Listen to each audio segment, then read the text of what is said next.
ઉના તાલુકાના ભાચા ગામે રાત્રિ દરમિયાન સિંહોએ વાછરડાનું મારણ કરતા સમગ્ર ગ્રામ્ય વિસ્તારમાં ભયનો માહોલ સર્જાયો છે.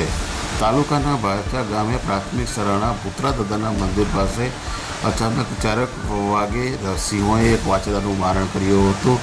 મારણ કરતા સમગ્ર વિડીયો સોશિયલ મીડિયામાં વાયરલ થયો હતો, જેને લઈને સમગ્ર ગ્રામ્ય વિસ્તારોમાં ભયનો માહોલ સર્જાયો છે. ત્યારે સિંહના અવારનવાર આટાફેરા હાલ જોવા મળતા હોય છે, જેને કારણે ગ્રામ્ય વિસ્તારોમાં પણ સિંહ આવી જતા હોય છે. ત્યારે આજે રાત્રિ દરમિયાન એક સિંહોએ વાછરડાનું મારણ કરતાં સમગ્ર ગ્રામ વિસ્તારમાં ભયનો માહોલ સર્જાયો. ત્યારે આ વિડીયો સોશિયલ મીડિયામાં વાયરલ થયો હતો. ઉના તાલુકાના દરેક સમાચાર તથા લોકલ સમાચાર જોવા માટે અમારી ઉના ન્યૂઝ ચેનલને સબસ્ક્રાઈબ કરો.